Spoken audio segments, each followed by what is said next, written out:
Good evening! Andito na naman tayo para mag-battle review. Para sa mga magla-like, comment, follow, subscribe. Alam nyo na, love you. Para sa mga hindi naman, fuck you! Okay, ang papanorin natin ngayon, laban nila K3U at saka ni Tulala. So, kakatapos lang natin kay Shay versus EJ Power. Ngayon naman, punta tayo sa next upload ni Enigma, Second Sight 13, K3U versus Tulala. Itong si Tulala, kilala natin to dahil ito yung pinagtripan ni Lipcram na nag-trending, yung nasa na ba ako? Battle rapper to ng pulo. Tapos ito naman si K3U, hindi ko sure kung saan siyang liga talaga sumasali before sa Flip Top, pero nag-review na rin tayo ng laban niya sa 1 minutes. Kalaban niya nun si... Sino ba yun? Atoms yata kalaban niya nun. Yun, pero may battle review na rin tayo sa isang laban ni K3U. Ngayon, panoorin natin to. Huwag natin patagalin pa kasi mamaya papanoorin naman natin yung laban ni Cripply tsaka ni Batang Rebelde. Let's go! Pakiramdam mo talaga sa event ngayon talaga. So preparation talaga. At natin sana kahit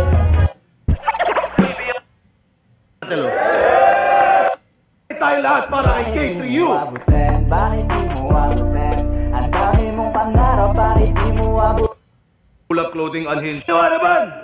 Imos at Das ma-represent para sa inyo. Magyay. Ano pang wala na saksi, nakaisayang buhay ng karangyaan gumagalaw, magdamag, magkaroon ka na... 1-2 na pala to si Tulala, no? Sa Flip Top. Nakatatlong laban na pala siya bago to. 1-2. Panahong magsumbong sa iyong refleksyong itinatakwil Bili ko kayo ng damit namin na pinamagatang Ginawang design sa damit no? Yun po, shoutout sa Hardcore Hope, sa Sining sa Daan. Shoutout si Ingay Liga, palagi doon. Nanalo ng coin to si Tulala, pinili niya mauna. Nanalo ng coin to si K3U, pinili niya mauna si Tulala. Pakinggan natin, tig-2 minuto dapat, Second Sight 13. Tulala. Malibang sa imang pundasyon ng prinsipyong nalinlang. Maligaw ang ikaw sa akap ng mundong maghinaw. Putang ina mo, nawala. Malibang ang pagsapit ng wala kang nakitang ikaw. Ang bugtong sa iyong pagkalito ay ang mahanap ako. Lango sa langis, patay gutom sa ginto, sa diamanteng pinagkalulo ang mundo. Sisidlan ng lipunang pumupuna sa baliko. Seryoso? Yan ang balik mo? Nakaupo sa walang hangganang hapunan sabay halikto? Hudas! Ang ibig sabihin ng kulungan ay nakakandadong pinto. Ikaw ay bagong sugat na tanso. Hindi ka ginto. Ganda ng umpisa ni Tulala rito. Okay din yung mga rhyming niya, no? Parang siya talagang si MR Industria or Zenlook, yung mga bigkasan niya. Ganda ng yung teka lang, nawala ka agad ako. Yung maligaw ang ikaw sa yakap ng mundong maginaw, parang ganun yung narinig kong multis. Tapos bigla siyang nag-fake choke. Hindi lang masyadong malakas siguro yung fake choke kasi ang aga niya masyadong ginawa. Tapos, ayun, parang ang dami na rin kasing gumagawa ng ganun yung nag-fake choke. Tapos yung tawag dito, hindi ganun ka nadala yung pagka-acting niya. Tapos ito yung tanso, hindi raw ginto si K3U. Tilo mo na tangan-tangan ay hiniram mo pa po. Kung anay nakakandadong pinto, ikaw ay bagong sugat na tanso, hindi ka ginto. Estilo mo na tangan-tangan ay hiniram mo pa po. Sa iyong lolong kanibal kaya't ginayat ang apo. Mas masinop kung magalang iginayak ang abo. Ito'y katibayan na mas matalino ang kalsada na ginala ko sa'yo. Ikaw ang mismong kasagutan. Kaya't tatanggalin ka na sa eksena. Sa palabas ikaw ay papalabasin. Papaambunin ko ng ideya, tapos di kita pagbabanlawin. Ang dami nang nagugutom sa mundo, Puki ng ina mo, pasyonista ka pa rin? Anong costume yan? Andrade ka na Jordan? Balakid ka sa lasing? Ganda rin nun. Papaambunin niya ng idea tapos hindi ka papabanlawin. Andrade ka sa Jordan. Andrade, si Tipsy dito, pangalan niya yun eh. Mark Andrade. Tapos Jordan, si Balakid yata yan. Parang Allen Jordan o Jordan Allen yung pangalan ni Balakid. Pero Andrade ka sa Jordan, Balakid ka sa lasing. Okay. Yun yung reference ni Tulala dito. Balik natin. Sa mundo, puki ng ina mo, pasyonista ka pa rin? Anong costume yan? Andrade ka na Jordan? Balakid ka sa lasing? Inalagaan mo ang sugat ng ibang tao kaya hindi ka gumaling. Mr. Lee, nakita niyo bang nanunungkit si Carding? Walang paa ang paanyaya, paano nakadating, nakipag-aya, makipaglalima sa lupain tong pating? Grabe. Napabilib sobra yung camera. Napatingin na lang sa taas. Sa pang nanunungkit si Carding? Walang paa ang paanyaya, paano nakadating, nakipag-aya, makipaglalima sa lupain tong pating? Ganda rin nun, walang paang paanyaya. Tapos may isa pang paa na word eh, isa pa. Nakita niyo bang nanunungkit si Carding? Walang paa ang paanyaya, paano nakadating, nakipag-aya, makipaglalima sa lupain tong pating? Salipapaw! Salipapaw ay mapangarib na mapangibabawan. Magkaibang ating alo sa nag-iisang bangkaan. Alimpuyong na alimpungatan, kaarawang walang handaan. Baog kang kinapon sa pagsilang ng iyong kapanganakan. Sasaksakin at babalahan, babalatan pang dahan-dahan. Hindi na babalaan, nakakatawang ako'y nagpapatawa pa lamang. Ito'y agam ng mga alaala mong hindi mo naranasan.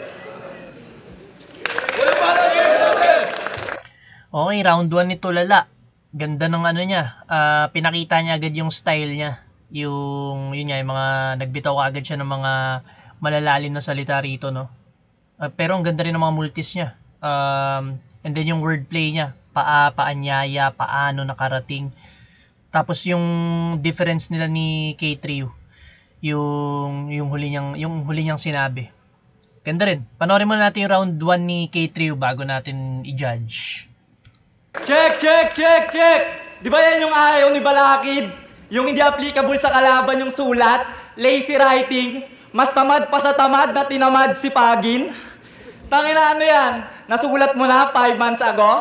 Kabisado na 2 months ago? Tas antay ka lang ng kalabang ibibigay sa'yo?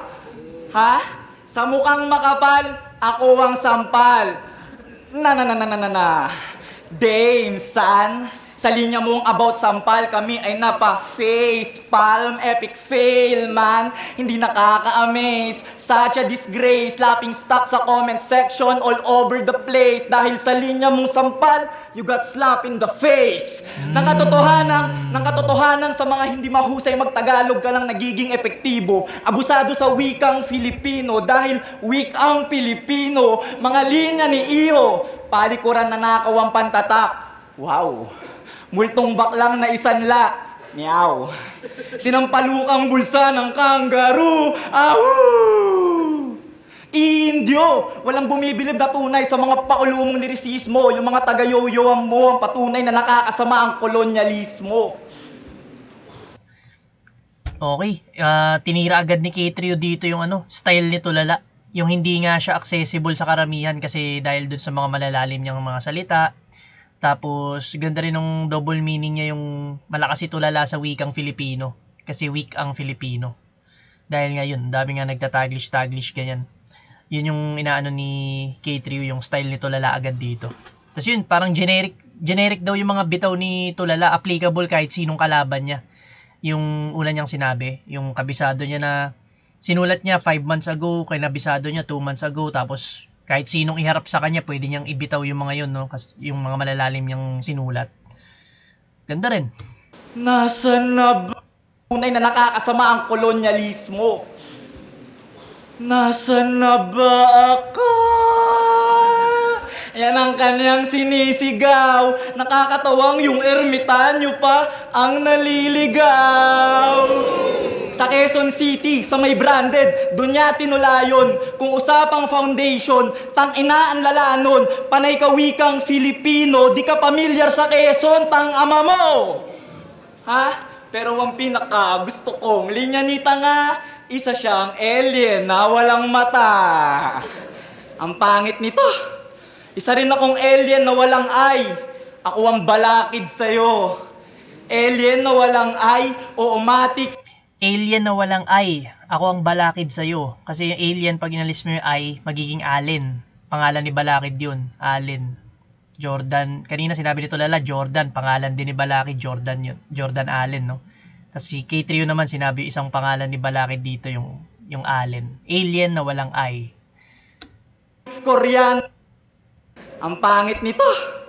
Isa rin akong alien na walang eye. Ako ang balakid sa'yo. Alien na walang eye o omatics Korean. Close eyes pag tumira, pagka-Allen Jordan. Oh, speaking of balakid, nung laban nyo ni Andros, sinabihan mong adik si balakid. Ginamit, idinawit mo yung tao na tahimik. Kung sa gatilyo ka nahilig, ba't lanseta mga gimmick? At kung adik si balakid, kayo ang adik kay balakid! Emar, nasan ka? Yung bata mo, newbie pa, pusi na. Hindi mo ba alam na mapabattleman o musika? Isa si balakid sa pilit nag-angat ng industriya. Si balakid Walter White, kaya high na high kayo. Si balakid Walter White, produkto niya ang papatay sa'yo. Si Tulala ay Rizalista. Sobrang weird ng line. Para kay Rizal, handa kang mag-commit ng crime. Itong alien na bulag, tapos left ang style. Buwis buhay sa Rizal, left eye blind. Gatong itsura, Rizalista? Dehins to pwede. Kaya ka lang naging Rizalista dahil cravings mo, Pepe. Kaya ka lang naging Rizalista, cravings mo, Pepe. Nickname kasi ni Rizal yun, di ba? Pepe. Ayon kay Kera, mga babae na minorde, ginagawan mo ng krimen. Makikipagkulab sa'yo, tas pag uwi, tulala na rin. Men, hindi ka ba takot sa trouble? Hindi lahat ng namulestya napatahan mo sa suhol. Ingay likha ang kalayaan, objection your honor. Yung nililikha mong ingay, mga ungol ng pagtutol. Una kong kalaban, si Atoms. Yung nanghipo kay Platito. Pangalawa kong kalaban, si Tatalino, ang tigang na ermitanyo. Anigma, pagkatapos ko sa manghihipo, rapist naman. Anigma, para kang si Tito Badang. Pangalawang beses na yan. Pangalawang beses, pues, double dead ka ngayong na-meet kita. Matandang rapper na rapist, Didi ka. Didi! Kilala nyo ba si Harry Banggi? Yung tupak ng Pinas? Yung sa ingay likha nagpalakas? Yung nakulong dahil sa sumbong at tulong nitong ungas? O Didi ka nga na nag-fuel ng kill shot? Kay Eminem galing na rapist ka at ikaw nag-set up kay Tupac! Ha? Hoy, alien na walang mata. Alam kong inspired ka kay Shernan. Tonight, night. Parehas kayong mukhang alien. Parehas din kayong wala ng sight. Time. Walang. Okay, round 1 ni K3U. Siksik. Dami niyang angle na ginamit dito. Style ni Tulala, tinira niya, tapos yung nagkwento siya ng, hindi ko alam kung, pinagtanggol niya si Balakid, tapos yung punchline is, produkto ni Balakid yung papatay sa'yo, tinulad niya si Balakid kay Walter White nga. Tapos yun, so ibig sabihin, ina-idol din ni K3U si Balakid kasi siya yung tinutukoy niya na produkto ni Balakid, napapatay kay Tulala. Kasi si Tulala, di ba, sinabihang addict si Balakid, sabi niya. Tapos yun, ito yung huli niya sinabi, rapist si Tulala. And then, ang dami niyang double meaning dun sa Didi. Didi, double dead. Didi, si PDD, yung artist or producer sa States, yung nagte-trending din dahil sa mga Didi parties. Yun yata yan. Tapos, and then, yun yung issue niya dati, si Didi raw yung nagpapatay kay Tupac. Sabi ni Eminem sa kanta niya. Doon kay sino yun, yung naka-diss track ni Eminem na rapper din, si Machine Gun Kelly. Yun, sa kanta yun. Sinabi ni Eminem na si P. Diddy raw nagpapatay kay Tupac. Para sa akin, round 1, K-Trio to. Mas nagustuhan ko yung mga punchlines niya, tsaka yung angle na ginamit niya. Although maganda rin yung kay Tulala, pero parang nabitin ako kay Tulala. 2 minutes lang yata sakto yung kay Tulala eh. Kay K-Trio, kahit putulin ko yung huli niyang sinabi, lamang pa rin siya para sa akin dito. So round 1, K-Trio tayo. Panoorin natin round 2. Walang sight, time. Walang kwenta. Ang ganda, natuloy niya niya. Dinire-diretso agad dito lala. Di niya na pinanamnam sa crowd yung ender ni K-Trio. Wala kang kwenta, puro ka chismis, puki ng ina mo. Kahit trio, gago ka kasi go na ko magtatanggol sa'yo. Kahit trio, pinalikad na sa gola tapos binalatenga, ano ka, puki ng ina ka? Ha? Ano sinabi mo? Sa sobrang hindi ko naramdaman ng mga sinabi mo dahil hindi sobrang totoo, si Haring Mangi, pinagtanggol ko pa yun nung tumakbo yun sa ingay. Ako pa nagatid sa isa sa sakayan, sasabihin mo binenta ko siya. Tina mo, imbento ka, bobo ka. Kasi nasabi mo, at ikaw ay balakid, sino nakasalamin sa atin? Ikaw ang nakasalamin, alam mo kung bakit? Pagtapos ng butukan may bulaklak na, bobo ka! Puki ng ina mo, kahit trio, anong pangalan yan? Ano yan? K-3-U? Piprista na lang kita, tol, bobo ka kasi. Nagpapalaganap ka ng mga ideyang hindi totoo. Sinasabi mo si Tupac, hindi ako nakikinig doon. Sarili ko lang bulong ang narinig mo ngayon. Isa kang bobong, inutil na produkto ni Balakid na hindi marunong mag-addict. Wala kang shabu sa katawan! Wala kang shabu sa katawan. Parang parang masama pa yung walang shabu sa katawan eh, no? Produkto ni Balakid na hindi marunong mag-addict. Kupal, parang masama pa yung ganun ha. Parang dapat yata mag-addict ka kay Trio. Dapat may shabu ka sa katawan. Ganda ng umpisa dito nito lala. Sunod-sunod na rebat tsaka freestyle na solid din. Yung puro chismis nga raw itong mga pinagsasabi ni K-Trio. Parang sinalag niya agad lahat ng sinabi ni K-Trio against sa kanya. Yung kay Haring Mangi, yung si Tupac di raw niya pinapakinggan. Okay. Kahit kailan, hindi mo matik! Wala kang shabu sa katawan! Kahit kailan, hindi mo matututunan maging matututunan kasi hindi ka maging number 1111. Bulbul! Ni Satanas pa lang ang nakita mo, wala pa yung bigote ko. Kasi pag nakita mo kung paano mag-ahit ang isang nerdo na ermitanyo malibog, mas malibog ka, puki ng ina mo. Tanginang itsura mo, mukha kang kinakantot ng Arabo.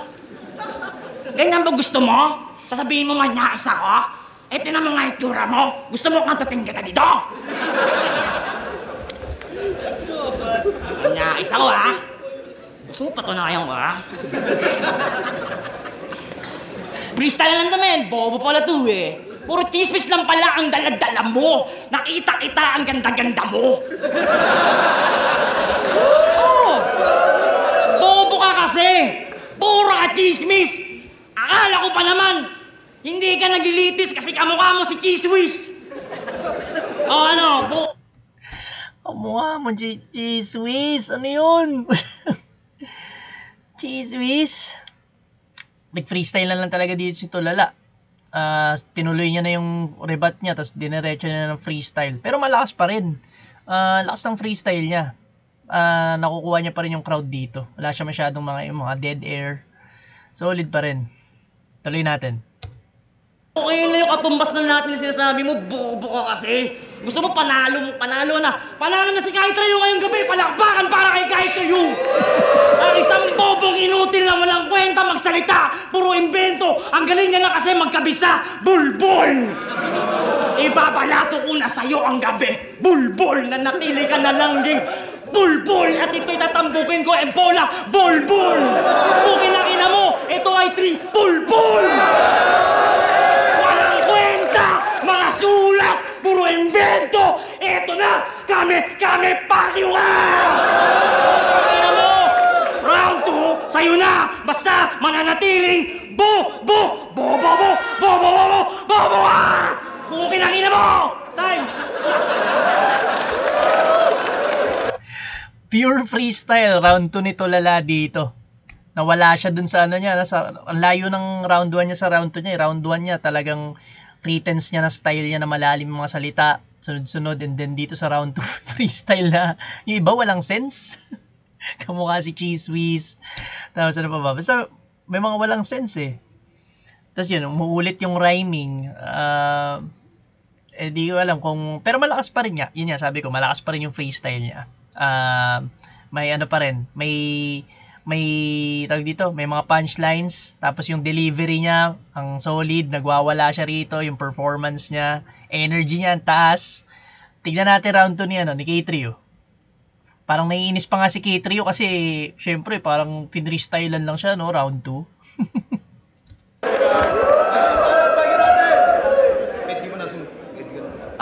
Check. Tangina na ito, walang respeto kay Enigma. Tangina pati dito, nag-freestyle ka rin. Huwag mo sabihin yung asawa mo, may emergency din. May emergency. Di ko gets yung reference na yun, yung may asawa mo may emergency rin. Emergency din? Tangina mo, men. Tangina ka? Okay, game. Ikaw ang eksperimento ni Shernan na hindi niya tinipid. Unang laban ni Lipcram at Mastapit sa pulo, sa'yo niya isinit. Pero kay Lipcram at Mastapit, hindi ka nag-succeed. Binigyan na ng lip at feet, di pa rin nag-step up kanyang speed. Di yan lumalaban sa rookie. Kala mo may legacy? Panay taga-flip-top lang binabattle, parang PSP. Lipcram, K-Ram, Masta, Andros, Crispy, Fetus, Hanep no. Congrats kay Kuya Shernan na-accept yung project mo. Kahit di naman deserve, pinilit mo isabit to. Nakasurvive hanggang fetus stage, lakas kasi ng kapit mo. Baon kay K-Ram, Lipcram ba't at least may views ka na. Ikaw ang punching bag ng 3GS kapag depressed sila. Pag may problema. Solid pa rin yung start dito ni K3. Ganda nung, gusto ko yung sinabi niya nung umpisa, yung ano, yung si Lipcram tsaka si Mastafit, yung ano, yung kinalaban, binigay kay Tulala, no? Parehas si Lipcram tsaka Mastafit, tapos parehas siyang dinurog si Tulala. Tapos na-connect niya yun sa yung sa feet na parte ng katawan, pati yung spit, kasi yung lip sa Lipcram connected sa spit. Okay din yun. Tema sa karera at dehins mawala, ikay ibabody bag ng di sila manatiling tulala. Ginto ng underground ayon kay Jonas, lokohan, pakonsuelo sa ermitanyong ginawa nilang bataan. Feel na feel yung ginto, Carlos Yulo ka na niyan, nagkaginto itong mayroong routine na talunan. Na kung magturo ng tamang landas, walang humpay. Panay kamalayan, itong walang kamalay-malay kung paano magtagumpay. Sa pagiging tambay na maestro ka, sanay na sanay. Mapaturo o trabaho, wala kang in-apply. Hindi ka nagpaka-albin sa iyong responsibilidad. Kung tulala ka habang buhay yan ay disabilidad. Imbes kumilos, umangat, isip ang pinalipad. Tumulala ka ng takasan ng iyong realidad. Sa kalawakan ng isipan, ikaw ay nahimbing. Hanggang tanaw ka lang sa layong hindi mo narating. Para daw magising, kailangan kong sapakin. Sa lakas, siguradong tulala ka pa rin. Kuya Bin ng Imus. Oo, dyan ka na sadlak. Si Mr. Bean, yung baliw na walang linyang tumatak. Doon ka lang naging sikat. Nakontento ka sa bear, kaya di ka nag-adapt. Ganda ng mga sinasabi rito ni K3U. Alvin, yun yata pangalan ni Tulala. Hindi ko lang pangalan ni Tulala, pero binanggit ni K3U Alvin. Tapos Bin ng Imus. So yun nga siguro pangalan niya. Tapos na-reference niya si Mr. Bean, no? Ganda. Natiling tulala, walang evolusyon at sa Imus tumanda. Kanyang comfort zone kaya ang tumutugma sa iyong definition tulala. Na-stuck sa Imus yun. Ha? Bilang pakisama kay Shernan, kaya ka nandyan. Hindi ka kailangan sa flip-top yan ang iyong tandaan. Kami patuloy sa pag-usad hanggang dyan ka na lang. Yung tulala sa kawalan ay hindi kawalan. Time. Ulit banat! Round 2 ni K3U, ganun pa rin, malakas pa rin. Mas ano lang, mas tawag dito, mas nakuha ni Tulala yung crowd sa round 2. Dahil nga syempre nakakatawa yung mga binitawan niyang freestyle dun eh. Tapos yung ang gaslaw niya, yung with action pa talaga lahat ng mga pinagsasabi niya. And then si K3U naman, nag-stick lang siya dun sa writtens niya talaga. Malakas din yung mga punchlines niya, pero natutulugan siya ng crowd dito sa round 2. Mas na-appreciate ko lang yung yung mga sinulat ni K3U dito. Kasi para sa akin, mas may laman kaysa dun sa mga sinabi ni Tulala. Maganda na yung round 2 siguro yung Tulala kasi yun nga, inaano niya yung mga chismis. Parang sinasabi niya puro chismis lang si K3U. Pero si K3U, yung technicality tsaka yung mga references niya sa round 2 solid eh. So, round 1 at round 2 kay K3U ako. Panoorin natin round 3. Tulala. Pahinga natin! Nakarinig na kayo ng bobong nagsasalita na ginagaya niya lang yung mga idol niya. Siya yun. Kaya hindi ko na nga binanggit yung round 2 ko kasi bobo ka eh. Sa sobrang bobo mo, hindi mo alam na bobo ka, di ba? Pero sige, pangako, hindi ko nagagasgasin ang sinunog yun ng Torrem Babel. Nag-ukit ka ng puso sa punong mangga, hindi ka na makakabangon, Noel. Ikaw Punong mangga, hindi ka na makakabangon, Noel. Si Noel Cabangon, singer yun eh. Tapos, meron yata siyang kanta na may ganong lyrics. Punong mangga. Sa punong mangga. Kanlungan. Yun yata yun. Hindi ko alam kung yun pero yun yung lyrics na naalala ko sa Kanlungan. May punong mangga na lyrics. Ewan ko kung magka-connect ba yun. ang sinunog yun ng Torrem Babel. Nag-ukit ka ng puso sa punong mangga, hindi ka na makakabangon, Noel. Yung pala yun. Sa puso ng punong mangga. Hindi ko alam yung lyrics pero parang yun. Noel Cabangon. Hindi ka na makakabangon, Noel. Okay. Ikaw ang reinkarnasyon ni Emilio ng alamat manduwag na Pangulo? Seryoso, mamin?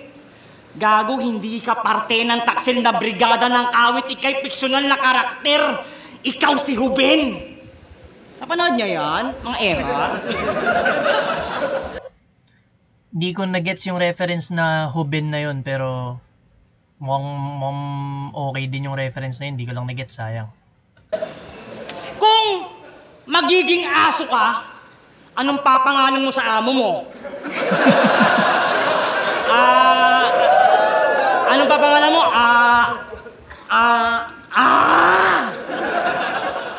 At kung edukasyon ang sagot sa kahirapan, bakit bawal umihi dito?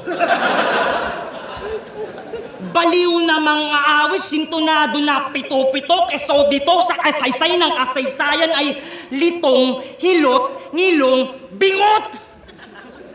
Tuwing kailan ka bumabalik sa kabaligtaran, pinakulan ko ng tikbalang sa imbahadang palikparan, pangarap makabisado ng diwa ang lupang laman, kahit bigyan ng ginto, itong langaw ang balik pa rin sa basurahan. Kaya't bigat nun. Kahit bigyan ng ginto, itong langaw ang balik pa rin sa basurahan. Bigat nun, balik natin. Makabisado ng diwa ang lupang laman, kahit bigyan ng ginto, itong langaw ang balik pa rin sa basurahan. Kaya't manatili kang maakit sa piring mong dama, kadadada mo may dakdak akong pruwebang dala. Isisiksik ko ang iyong kuweba sa aking loob ng banga. Mga kabadong daga mo sa dibdib ay inihian ka na. Ito, bumabalik yung style ni Tulala rito sa round 3. Yung mga niya, yung writtens niya. Kasi sa round 2 nag-freestyle lang siya. Mga daga mo sa, mga daga mo sa dibdib, inihian ka na. Banga, mga kabadong daga mo sa dibdib ay inihian ka na. Hindi ka malayan na makakain na tengang daga ng babata sa ninuno ayan na matanda. Alam nyo ba kung bakit pag-uwi sa kanilang bahay na buntis ay ama? Simple lang. Mga Inglisero sa kanilang trabaho, kinananang ka na. Hayop kang tinuring matauhan ka na. Sinubukan mong magpakamatay kaso hinimatay ka. Sinubukan mo magpakamatay kaso hinimatay ka. Parang pinapamukha niyang duwag na duwag dito si K3U. Mula dun sa yung daga niya sa dibdib, inihian na siya hanggang dito sa sa sinubukan niya magpakamatay, pati ba naman sa pag-suicide hindi mo magawa kasi nahihimatay ka. Parang pinagmumukha niyang duwag si K3U. Ganyan yung pagkakaintindi ko Babalikan pa kita ng balikan. At ang kapalit, mawawalan na ako ng kapalitan. Huwag nang mag-isip kung wala nang isip na masisilipan. At kung ikay matangpuwing gago, hindi kita hihipan. Mga duwag lang ang nangangalabit. Bunga niyan ay bunganga ng mga labit. Bakantong espasyo ng alitan. Ikay nag-aakla sa imahinasyon ng digmaan. Pagal at galit mo'y pagagalitan. Sinaniban ko si Carlito at sinabihang ikay sapian. Sinaniban ko si Carlito at sinabihan ikay sapian. Si Carlito, siya yung Smurf account ni Sayad. Yung lumaban sa surprise battle. Carlito si Sayad yun Yun. Hindi na importante ang pagbanggit kung Nietzsche o Nietzsche. Ikay ipis na nanaginip na maging sikap ka. At kung hindi pa rin nahanga sa dobleng kara na hiwaga, pukin ang ina mo, Andrew! Ako si Push Maniwata! Sa mukhang makapal! Ako! Hindi, joke lang. Time po. Ako si Pooch Maniwata. Yun yata alter ego ni Andrew E. Si Pooch. Okay. Hindi ko gets yung isa niya sinabi, yung ipis na gusto maging Kafka. Ano yung Kafka? Di ko alam yung Kafka. Pero yun, bumalik si Tulala dito sa style niya sa round 3. Mas nagustuhan ko tong round 3 niya kesa dun sa iba niyang rounds. Ito yung pinakamalakas niyang round para sa akin. Ang ganda rin ng mga pinunto niya. Yung duwag nga si K3U, yung mga nangangalabit yan. Tapos dahil nga sa mga chismis, gawa-gawang kwento. Ganda rin ng mga ng mga pinoint out niya na tawag dito? Pinoint out niya na angle. Panoorin natin yung round 3 ni K3U. Ay, tahimik lang sa likod, Hoy, tangina mo, talasik laway mo.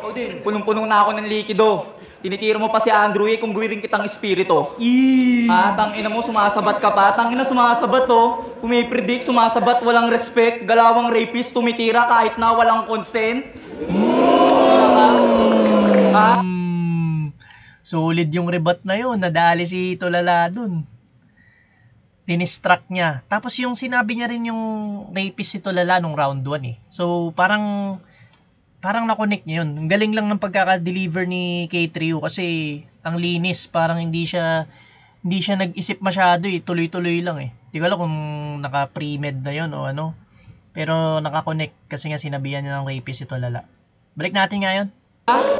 Tumitira kahit na sumasabat Ruy kung guwiring kitang espiritu. Tangina mo, sumasabat ka pa. Tangina, sumasabat Pumipredict, sumasabat, walang respect. Galawang rapist, tumitira kahit na walang consent. Si Boy Tapik, napatapik na naman. Ganon kalupit yung rebat mo. Alam mong malupit yung rebat mo or mga banat mo. Pag si Boy Tapik, tumapik na yan dito ng mga 5 beses. Bilangin natin yung tapik niya. Tumitira kahit na walang consent. 1, 2, 3, 4, 5, Ang ina mo, minum ka na lang ng alak. Siyam na tapik. Ganon ka kalakas. Para bigyan ka ng siyam na tapik dito ni Boy Tapik. Diyan. Ang ina mo, minum ka na lang ng alak dyan. Guard, may crazy dito. Ang ina mo. Sabi ng adik na to, yung pulo, gagawin niyang archipelago. Power. Para maging archipelago ang isang buong pulo, kailangan maging watak-watak through natural disaster. Alam mo kasing hanggat buo ang pulo, ikaw ay nasa bottom tier na level. Sobrang obsessed mo sa slot, pati pulo, gusto mo na mag-scatter. Tangina ka, Habang ako, wala pang pulo sa battle rap, ganap na akong kampyon. Laman to ng kalye, sarap o debate, lahat binaon. Hanggang sa nagkaroon ng imbitasyon. Noong 2016 sa pulo tumungtong, ginamit yung lalim sa kompetisyon at isa ako sa naging inspirasyon ng organisasyon.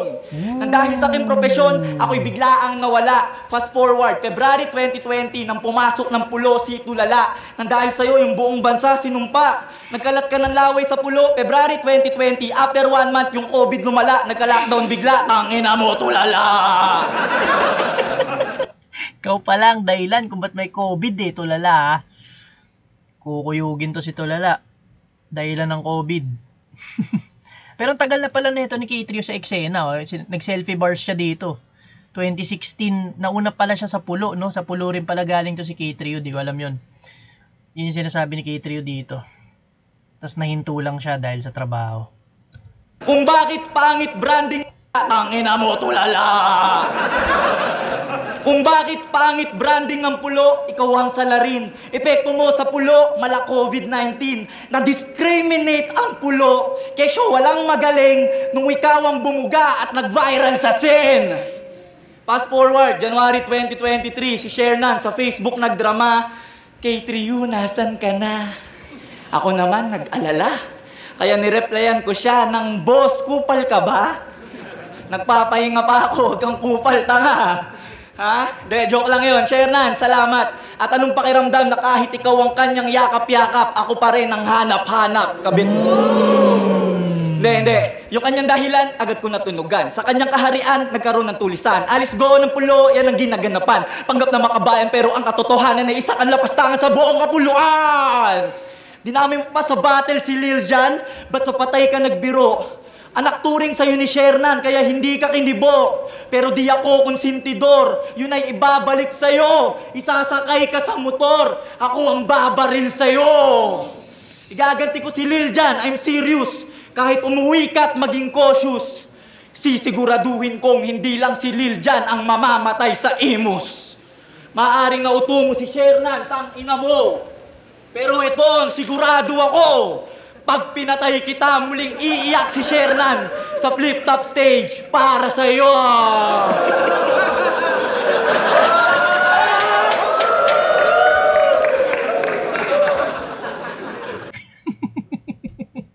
May baong props eh. Yan yung nag-trending na ni Tulala. Yung, nasa na ba ako? Laban nila ni Lipcram yung pinagtripan siya, tapos nag-trending. Okay. Si Lil Jan na banggit din dito ni K3 no? Ginawa niya reference din. Sa mga di nakakalam si Lil Jan, 3GS na battle rapper din dati na namatay. Taga Imus din siguro kasi Imus yung sinabi niya. Hindi lang daw si Lil Jan mamatay sa Imus. Yung parang binaril sa ulo yata yun. Tapos yun namatay. 3GS din yun dati si Lil Jan. And then, ayun, si Shernan, na may battle si Shernan na parang nag-pay tribute siya kay Lil Jan. May hawak siyang picture ni Lil Jan habang bumabattle. Inaano rin dito ni K3. Ngayon naman daw si Tulala na yung ano. Kasi si K3 papatayin si Tulala. Gagawin siyang si Lil Jan. Sasakay siya sa motor tapos babarilin siya no. Ganun yung sinabi ni K3 dito. Tangina! Siya nga pala si Bayaw Tulala. Ang ermitanyo ng Cavite. Nasa heaven na siya, nag-aalaga ng kalapate. Mabait yan nung namatay. Nung buhay siya ay salbahe. Yung flip-top beer ni Enigma, bago iserve sa inyo, hinahaluan niya ng tae.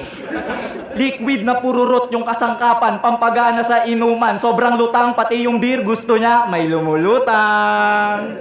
Gusto niyo surprise quiz? O sige, sinong kahawig? A, si Katana kapag natutong mag-adek. O B, si Katana kapag namatay dahil natutong mag-adek. Ang sagot, huwag mo turuan mag-adek yung bunso mong kapatid. Ang ina ka? Love you, Katana. Yung mga jokes ko ba sablay? Pues sa revenge ko in-apply. Ngayon, anong pakiramdam na ikaw naman ngayon yung binibiro kong patay? Patay! After ng battle, kay Uncle, wag nang feeling close. Wala nang Uncle, share na nang mag-e-endorse. Magretiro ka na bago ka pa ma-expose. Total sira ka na sa Uncle, Derrick Rose. Ha? Tangina mo, gigilitan ka sa liig. ibabaon ng dahan-dahan hanggang yang mawala na ng tuluyan. Yung resulta parang laban ni Bitrum at ni Slakwan dahil aking tinanggal yung baras sa lalamunan. Di ko kailangan ng panalo o kahit parangal. Di ko kailangan ng gabi. Hindi ako si Balanar. Di ko kailangan magpanggap na baliw sa battle rap para lang may magmahal. At yun ang sampal sa mukha mong makapal. Kapal! Time! Okay, round 3 ni K3U. Lakas pa rin. Consistent siya dito. Malinis yung performance niya all 3 rounds. Medyo hindi ko lang natripan yun nga, yung gimmick niya about kay Lil Jon. Wala masyadong mabibigat na punchline sa sumunod after nun. Pero yun, binanggit niya yung kay Vitrum Slakwan. Kasi si Slakwan, sinabi niya siya yung bara sa lalamunan nung laban nila ni Raffian. So yun, si K3 raw, parang siya si Vitrum, siya yung papatay dun sa bara sa lalamunan. And then yung nag-reference din siya ng Dota, yung sa gabing to Balanar. Si Balanar, Night Stalker siya sa Dota. Yung mas malakas siya or may plus stats pag pag gabi or pag nighttime sa Dota. Ayun, para sa akin, pwedeng tabla tong round 3. Kasi medyo overtime din to si K3. Actually, kahit ibigay ko to kay Tulala, kasi mas nagustuhan ko rin naman talaga yung round 3 ni Tulala. Round 3 kay Tulala ako. Pero sobrang dikit lang, pwedeng tabla. Pero yun nga, round 1 tsaka 2, kay K3 ako. Tsaka sa overall performance, kay K3 ako. Mas malinis lang talaga yung performance niya. Yun. Para sa akin, K3 panalo rito. Pero parehas maganda. Malakas pa rin. Kahit yung freestyle nito lala sa round 2, okay din yun. Hindi siya yung talagang sobrang halata mong nag-joke siya or what. Hindi naman siya nag-joke kasi nga tuloy-tuloy yung freestyle niya. Tapos may dating din. Ayun. Yung round 3 lala yung pinakamalakas na round niya para sa akin. So, panalo sa akin, K3U. Pakinggan natin. K3U versus Tulala. Mag-iayos pang beses para sa kanilang pareho. Solid yung laban na yun. Ang boto ng Warado, 5-0. Mag-iay para kay K3U. Shoutouts Tulala. Ayun, congrats K3U. Tapos abang pa tayo ng mga susunod na laban. Yun, si K3U na-review na rin natin to before. Pero yun, ganun pa rin yung natin, parang napansin ko rin sa una niyang laban na ni-review natin, katunog niya nga si Tipsy D. Si Tipsy D kasi parang ganito rin yung pagkaka-deliver ni Tipsy D ng mga lines. Or siguro dati, nung rookie days ni Tipsy D. Basta parang tunog Tipsy dito si K3 eh. Tapos kamukha niya na si Balakid, no? Isalamin pa. Congrats K3U at Tulala. Hanggang sa muli, paalam!